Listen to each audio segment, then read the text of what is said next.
Welcome back to Upper Michigan Today, everybody. The topic theme of today's show is Dry January. Now, coming up in the show, we will be joined by two staff members from the Great Lakes Recovery Center to talk about resources, to talk about challenges that comes with Dry January, trying to get sober, ways that we can support others. But right now, Elizabeth, there's been a new advisory issued by the U.S. Surgeon General. That's right. So we wanted to dive into that a little bit before we bring our guests on. And you can kind of, this is a good explainer of kind of why it's happening and what it means. Take a listen.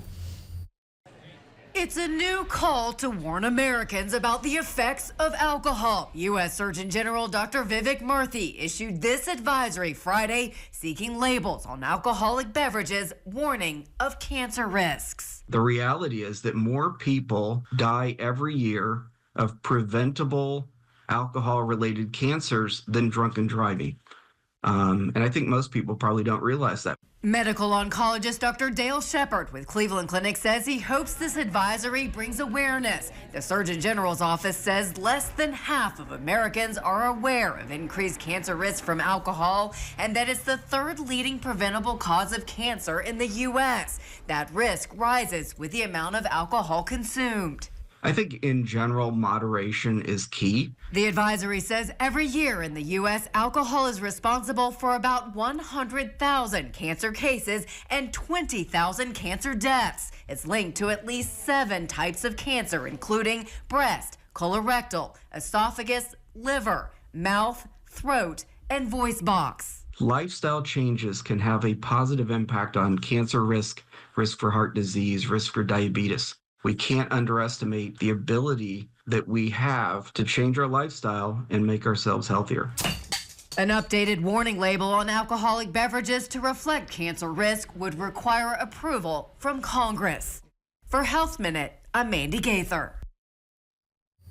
Now, since the Surgeon General made this recommendation, the American Cancer Society commended the advisory, and just said it's imperative that we're all made aware of the impacts of alcohol and that we start talking about this, because something that's come out of this is that a lot of people have not been aware of the link between alcohol and cancer risk. So I was one of them. I mean, me too. That report said that it was the third leading cause of cancer in Americans, and that was really shocking to me. I mean, I know that alcohol can cause disease and liver damage, but I didn't realize it was cancer. When I think about cancer, when I think about carcinogens, I think about cigarettes, I think about toxic products that we put in our bodies, maybe like really bad processed food, but I guess alcohol. It's not something that I ever considered. Here's my question to you, though. Do you think if they put these labels on alcohol, do you think it will make people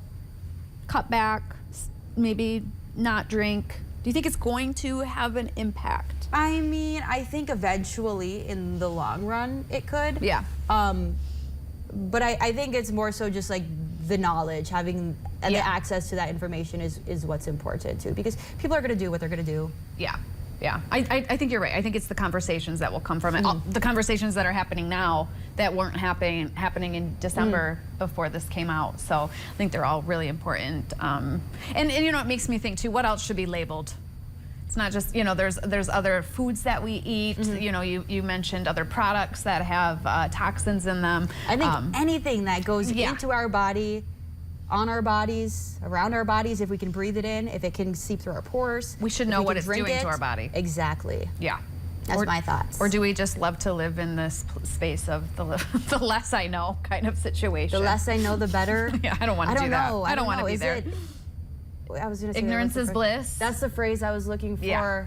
I can't remember just the most simplest things. Is ignorance really bliss? I don't think it is. In this case, I like to know no. things. Me too. I do like to know things. Even if it's... And I like to have the choice of what I'm putting in my body, not thinking, oh, this product is really great for me. It says it's all natural. And then turns out.